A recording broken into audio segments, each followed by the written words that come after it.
ایک عجیب روایت نظر سے گزرتی ہے کتب احادیث میں، جو بخاری مسلم کی شرطوں پر بھی اترتی ہے، صحیح ابن حبان میں موجود ہے۔ ایک صحابی ہیں حضرت ابو دحداح رضی اللہ تعالیٰ عنہ۔ ہوا پتہ کیا، مدینے میں ایک یتیم بچہ، بعض نے لکھا اور بعض نے لکھا ایک صحابی تھے، ان کا بھی کھجوروں کا باغ تھا اور ساتھ ایک اور کھجوروں کا باغ تھا۔ اب ان کا ارادہ بنا کہ میں اپنے باغ میں دیوار پیدا کر لوں، دیوار مار لوں۔ تو وہ جو ان کا پڑوسی تھا اس کے باغ کا کھجوروں کا ایک درخت ان کی دیوار کے اندر آتا تھا۔ اس کی خواہش یہ ہوئی کہ یہ بھی کبھی مجھے مل جائے تو میری دیوار ذرا سیدھی ہو جائے گی۔ اس شخص سے کہا یار یہ میرے ہاتھ بیچ دے، کہنے لگا میں نے نہیں بیچنی، ایک درخت میں نے نہیں۔ بعض بندے اڑ جاتے ہیں جی۔ وہ صحابی یا وہ یتیم بچہ حضور کی بارگاہ میں حاضر ہوئے، کہا یا رسول اللہ صلی اللہ علیہ وسلم میری دیوار ٹیڑھی ہو جائے گی اور پھر میں پیسوں سے خریدنا چاہتا ہوں، آپ میری سفارش کر دیں کہ یہ ایک درخت مجھے دے دیں تاکہ میں اپنی دیوار سیدھی کر لوں۔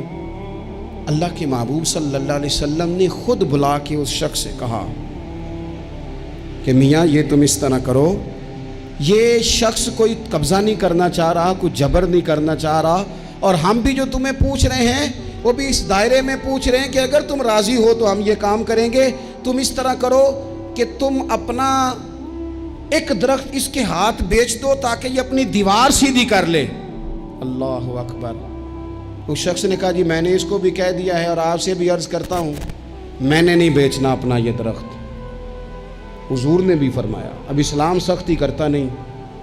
حضرت ابو دحداح نے جب یہ دیکھا کہ یہ حضور کو انکار کر رہا ہے اور حضور کی چاہت ہے ایک درخت کی، ابن حبان میں موجود ہے، دیگر کتب احادیث میں موجود ہے، حضرت ابو دحداح رضی اللہ تعالیٰ عنہ نے اس شخص کا بازو تھاما، سائیڈ پہ لے گئے، کہنے لگے اس کے ہاتھ نہیں بیچتا تو میرے ہاتھ بیچ دے، تمہیں پتہ ہے میرے پاس ایک باغ ہے پورا؟ کہا پتہ ہے۔ کہا تمہیں یہ بھی پتہ ہے میرے باغ میں 600 درخت ہے؟ تمہیں یہ بھی خبر ہے کہ اس باغ میں نے گھر بنایا ہوا ہے؟ تمہیں یہ بھی پتہ ہے کہ میں نے اس میں بہترین کنویں سجائے ہیں؟ سارے شہر میں میرے باغ کی شہرت ہے۔ اس نے کہا تم کتنے پیسے لوگے باغ کے؟ کہنے لگا کوئی پیسہ نہیں لینا، تم میرا باغ رکھ لو اور ایک درخت دے دو جو مدینے والے رسول نے مانگا ہے۔ وہ ایک درخت بس مجھے چاہیے، ایک درخت، جیم جان دا کچھ وسا نہیں ہو، اے جان یار نو دے تے آزاد ہو جا، اس سے دل دہن فساد سارے، دل بر نو دے تے شاد ہو جا، بس وہ ایک جو میرے نبی کو پسند آ گیا ہے وہ تو دے دے، بس بات ختم ہو گئی۔ اس شخص نے سر سے لے کے پاؤں تک دیکھا، کہنے لگے مذاق تو نہیں کر رہے؟ کہنے لگے ہم تو ویسے ہی نہیں کرتے اور یہ بات مدینے والے محبوب کی چاہت کی ہے۔ اس نے کہا یہ کون سا سودا ہے؟ فرمایا یہ من کا سودا ہے، تیری سمجھ میں آئے نہ آئے مجھے غرض نہیں، لیکن تو لیتا ہے؟ اس نے کہا بالکل ٹھیک ہے میں تیار ہوں، آپ وہ ایک درخت لے لیں اور یہ باغ مجھے دے دیں۔ حضرت ابو دحداح آئے، کہنے لگے سونیا آپ کی چاہت تھی نا، ہم نے نہ کبھی قطرے پہ غور کیا اور نہ دریا دیکھا، بس جہاں تیری جھلک دیکھی وہیں ڈوب گئے، اور سانو قید سجن دا گہنا ہے، او جنج رکھے ایسا اونج رہنا ہے۔ یا رسول اللہ صلی اللہ علیہ وسلم آپ کو پسند آ گیا، میں نے خرید لیا۔ میرے محبوب نے نظر اٹھائی اور پھر کریم فرمانے لگے ابو دحداح میں دیکھ رہا ہوں تیرے لیے رب نے جنت میں بڑے درخت لٹکا دیے، تیرے لیے بڑی کھجوریں لٹک رہی ہیں، کمال ہو گیا۔ حضرت ابو دحداح رضی اللہ تعالیٰ عنہ باغ کے اندر رہائش تھی، گھر آئے اور آ کے اپنی بیوی سے کہنے لگے ولی مانس بچوں سمیت جلدی جلدی باہر آ جا، میں نے باغ بیچ دیا۔ بیوی حیرت سے کہنے لگی یہ باغ بیچ دیا جس میں گھر تھا، کاروبار تھا، یہ بیچا؟ کہنے لگے پہلے سن تو صحیح میں نے بیچا کس عوض ہے؟ کہا کس عوض بیچا ہے؟ کہا میں نے حضور کی رضا کے عوض بیچ دیا ہے، میں نے جنت خرید لی ہے حضور سے، میں نے باغ دے دیا ہے، میں نے جنت کے عوض خرید لیا۔ وہ خاتون بھی صحابیہ تھی، بچے لے کے جلدی سے باہر آئی اور میاں بیوی نے بچوں کی جیبوں میں جو کھجوریں تھی وہ بھی نکال کے باغ میں پھینک دی۔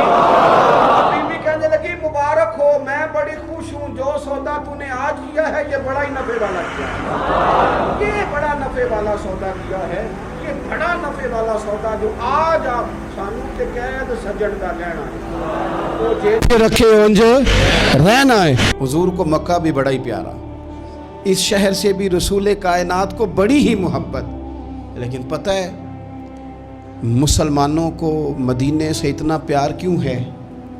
یہ محبت ذاتی نہیں، یہ بھی خدائی ہے، یہ نہ اللہ کی دی ہوئی ہے، مالک کی عطا ہے۔ حضور نے دعا فرمائی مدینے کی محبت کے لیے، نبی پاک نے، جو ہمارے سینے مچلتے ہیں، دل تڑپتے ہیں، ہماری اولادیں روتی ہیں، ہم سب کچھ قربان کر کے بھی اس شہر نور میں جانا چاہتے ہیں، تو یہ خدائی فیصلہ ہے، اللہ کی پیدا کی ہوئی محبت ہے۔ حضرت سیدہ عائشہ صدیقہ رضی اللہ تعالیٰ عنہ فرماتی ہیں، بخاری مسلم میں موجود ہے، فرماتی ہیں جب رسول پاک صلی اللہ علیہ وسلم مدینہ تشریف لائے تو حضرت ابو بکر صدیق رضی اللہ تعالیٰ عنہ اور حضرت بلال حبشی رضی اللہ تعالیٰ عنہ کو نا بخار ہو گیا، تو فرماتی ہیں چونکہ دونوں کو بخار تھا تو ایک روایت میں تو یوں بھی ہے کہ حضرت بلال نا مکے کے فراق میں شعر بھی پڑھتے تھے۔ انسان اپنے علاقے سے پیار کرتا ہے نا، تو مکہ مکرمہ کے فراق میں، جدائی میں اشعار بھی کہتے تھے۔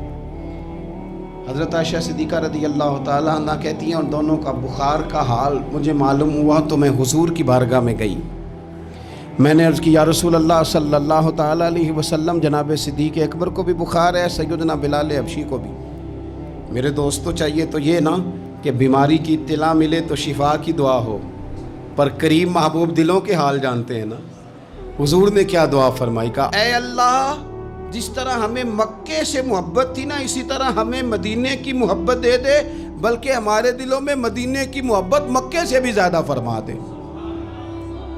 یہ دعا حضور نے مانگی تو مومنوں کے دلوں میں پیار ہے مدینے کا، یہ نبی پاک نے مانگا اللہ سے، دلوں میں پیار ہے، دل کھچے چلے جاتے ہیں، جنہوں ویک کے ٹھر دیاں اکھیاں نے، جنہوں ویک کے ٹھر دا سینہ ہے، ربا تیری ساری خدائی ہے پر ایک کی تے شہر مدینہ ہے، ربا تیری ساری خدائی چ ایک کی تے شہر مدینہ ہے، تیری ساری خدائی چ ایک کی تے شہر، جنہوں ویک کے ٹھر دیاں اکھیاں نے، جنہوں ویک کے ٹھر دا سینہ ہے، ربا تیری ساری خدائی چ ایک کی تے شہر مدینہ ہے۔ رسول پاک صلی اللہ علیہ وسلم نے دعا فرمائی، اللہ ہمارے دلوں میں مدینے کی محبت پیدا فرما دے، اور پھر فرمائے اے اللہ مدینے کو صحت مند شہر بنا دے، اور فرمائے اس بخار کو نا یہاں سے منتقل کر دے، جوفا کی طرف بھیج دے، اس بخار کو نکال دے، اس کو صحت مند۔ یہ کچھ دن پہلے نا عالمی ادارہ صحت نے رپورٹ جاری کی،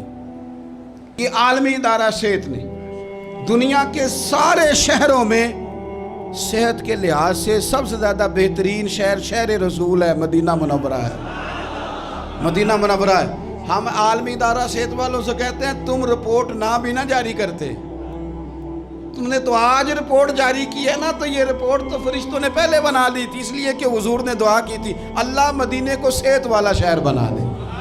وہاں تو بڑے بڑے بیمار جا کے ٹھیک ہو جاتے ہیں، بڑے بڑے کمزور جا کے تندرست ہو جاتے ہیں، بڑے بڑے بوڑھے جا کے لگتا ہے توانا ہو گئے۔ وہ تو شہر ہے، کیا باتیں ہیں اس شہر کی۔